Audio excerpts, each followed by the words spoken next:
Now, it might sound like I'm really, being very negative about this manager control oriented model and very positive about this supportive leader model.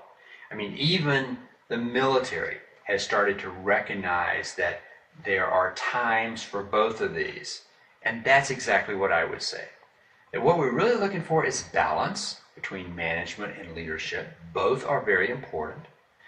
But the tendency I find is that many people in management roles tend to want to spend much more of their time at this end of the spectrum, if you will.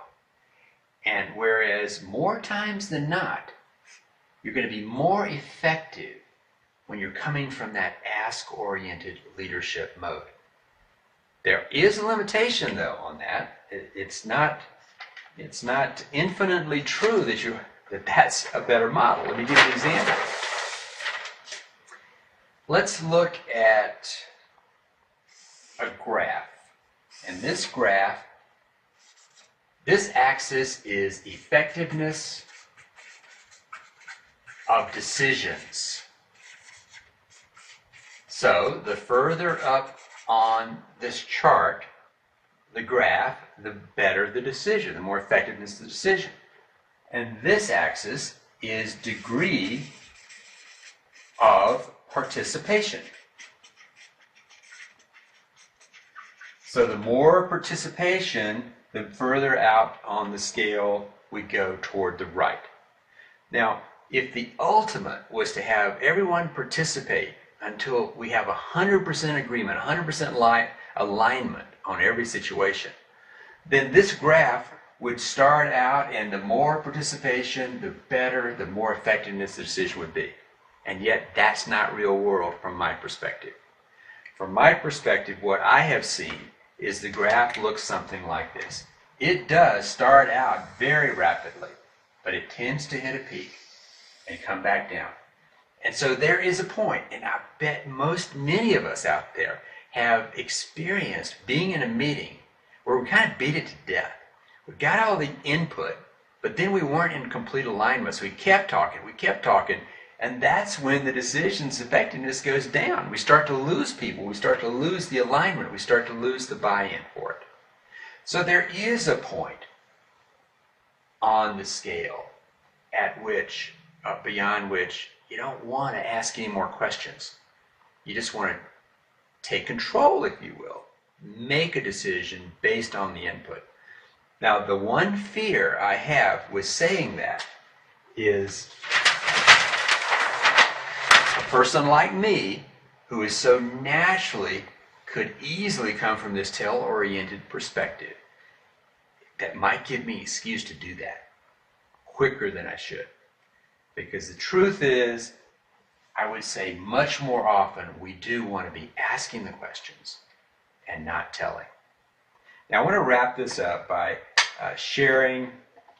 Oh, I just remembered, I mentioned the military. Even the military is recognizing, in wartime, you got to give direction. But when you're not in wartime, this model is very good. The more of the leader model is very good at building respect, building rapport, building trust, which is so important. So that when you do get in the wartime situation and you say jump because you need to say jump, they will indeed say how high. So I think that's an important piece. Now, so I'd like to share an example that I had in my own personal life in this. This is decades ago when I was still with Hewlett-Packard Company, and I was asked to, a significant promotion for me. I was so excited about it. I was asked to move to Connecticut to manage the worldwide business that Hewlett-Packard did with GE. And so they're headquartered there, so I moved to Connecticut. And I spent the first month, this was what an opportunity for me. Had a lot of visibility even at the CEO level of Hewlett-Packard. And so big opportunity for me. So I spent the first month gathering data, looking at lots of numbers and where the business was coming from, what the business looked like, and I created a business plan. And in about a month, I felt like I had it nailed, knew exactly what we needed to do to double the business, which was huge because it was already a very large business. And in 2 years, by the way. So that was my job, to do that, to make sure, or to lead that effort, to manage that effort. And so I had it all ready. I was excited. I said, okay, send it out to the 28 teams and wait for the responses. So I relaxed for a few days while I waited for those responses. You know what happened, don't you? You do, don't you? There was no response. There was not even a response from the team in Richmond, Virginia that I had managed personally just a month and a half before. So see, this model was not effective. And it hit me, only hit me, truthfully, when they did not respond, that they didn't have to. They did not report to me. They were not people below me who report. They actually reported to me on dotted line. Every single one of these 28 teams reported up a different ladder, regional, district, those kinds. And I was just dotted line. So here I was in a situation where I could not tell them what to do. So it forced me to do something different. And I was really kind of petrified. I was kind of seeing my, for a few weeks there, I was seeing my career flash before my eyes, my dying career. But what I did is I decided to go to where I was comfortable. I went back to Richmond, Virginia for a meeting, and I met with a team of people who had a lot of GE accounts, and they were people who were fans of mine. We had a great relationship and so forth because we'd worked together so closely for years. And I just opened up and I said, gosh, what ideas do you have, guys? This is a big thing that we're trying to do here. And what are your thoughts? We had a phenomenal meeting. And look what happened. I was forced into a situation that I could not tell. I had to try something else.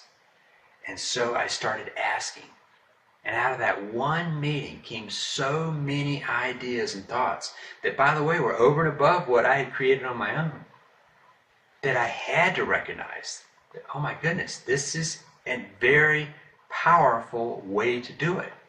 So I spent quite a bit of time traveling the first few months, meeting with key teams to get their ideas. And when that was brought together into a plan, there was a lot of buy-in for it, and we did indeed achieve the doubling of business in 2 years. I hope this is helpful, and I hope you see the value of spending more of your time being the servant leader, asking the questions instead of giving the direction. I look forward to seeing you next time. Hey, if you like this, forward it to a friend. By all means, sign up at leadershipmadesimple.com.